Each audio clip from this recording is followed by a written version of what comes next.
जनता को स्वास्थ्य सुविधाएं देने का दम भरने वाली नायाब सरकार एक बार फिर फेल होती हुई नजर आ रही है। खासकर स्वास्थ्य विभाग की अगर बात करें तो उसमें भी अब जनता को मूलभूत सुविधाएं नहीं दी जा रही हैं।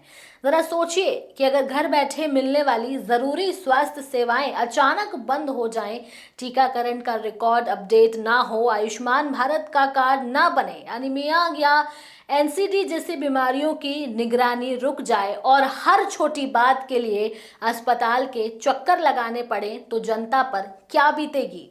प्रदेश का यही हाल 27 दिनों से चल रहा है। बहुउद्देशीय स्वास्थ्य कर्मचारी वर्ग की हड़ताल के कारण ऑनलाइन हेल्थ सर्विस लगभग पूरी तरह ठप हो चुकी है और आम जनता को भारी असुविधा झेलनी पड़ रही है। इसको लेकर अब कर्मचारी भी अपनी मांग पर अड़े हुए हैं और मुखर होकर अपनी आवाज उठा रहे हैं।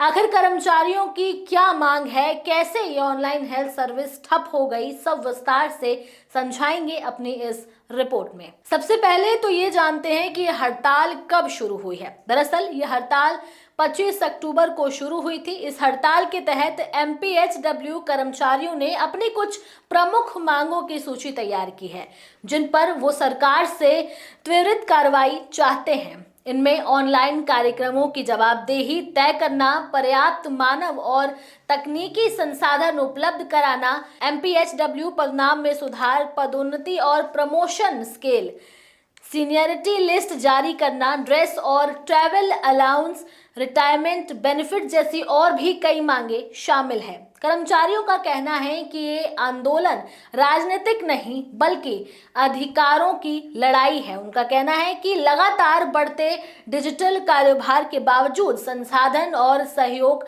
नहीं मिल रहा। कर्मचारियों का कहना है कि सरकार उनकी मांगों पर ध्यान नहीं दे रही, ना ही कोई ठोस कदम उठा रही है। लगातार बातचीत और पत्राचार के बावजूद स्थिति जस की तस बनी हुई है।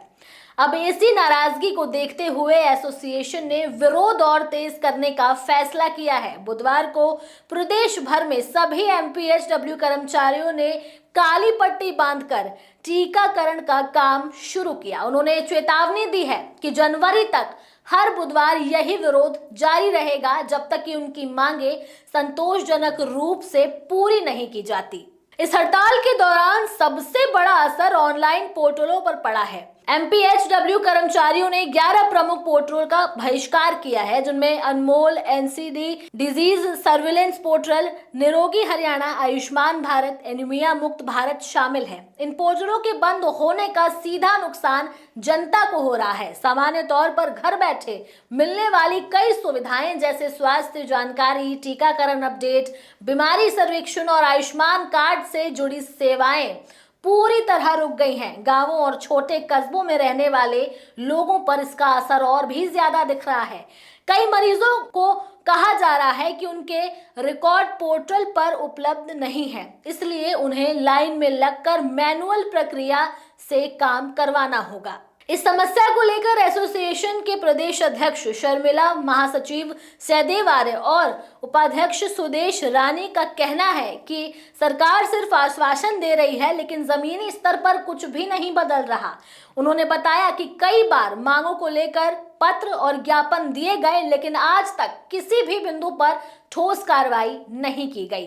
एसोसिएशन के राज्य प्रेस सचिव संदीप कुंडू ने कहा कि अत्यधिक ऑनलाइन कार्यभार ने कर्मचारियों को मानसिक तनाव की स्थिति में पहुंचा दिया है।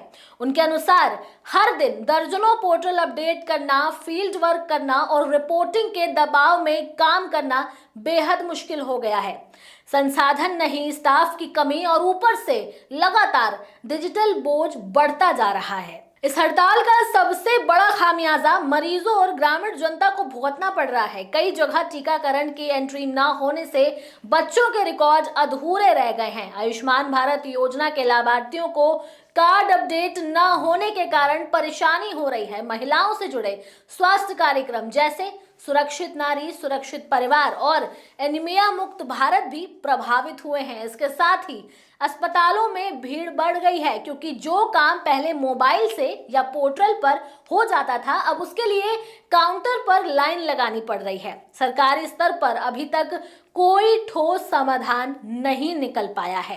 कर्मचारी अपनी मांगों पर अड़े हुए हैं, जबकि सरकार का कहना है कि कुछ मुद्दे विचाराधीन हैं। यदि स्थिति जल्द नहीं सुधरी तो स्वास्थ्य सेवाओं पर इसका प्रभाव और भी गंभीर हो सकता है। जनता भी चाहती है कि इसका समाधान निकाला जाए, क्योंकि नुकसान आखिर में आम लोगों का ही हो रहा है। हड़ताल को 27 दिन पूरे हो चुके हैं और जरूरी डिजिटल स्वास्थ्य सेवाएं ठप होने से लोगों की परेशानी बढ़ती जा रही है।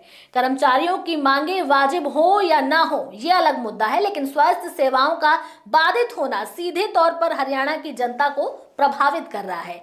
अब सभी की नजरें सरकार और कर्मचारियों के बीच होने वाली अगली बातचीत पर टिकी हुई है, क्योंकि समाधान बिना संवाद के संभव नहीं दिख रहा। देखना खास होगा कि सरकार इस पर क्या फैसला लेती है। क्या कर्मचारियों की मांगे पूरी की जाएगी और जनता को राहत दी जाएगी, ये तो आने वाला वक्त ही बताएगा। बहरहाल इस खबर में इतना ही। ये खबर आपको कैसी लगी, आप भी अपनी राय हमें कमेंट सेक्शन में जरूर बताएं। इसके साथ ही हमारे चैनल न्यूज़ टाइम को सब्सक्राइब करें, लाइक करें, शेयर करना ना भूलें। नमस्कार।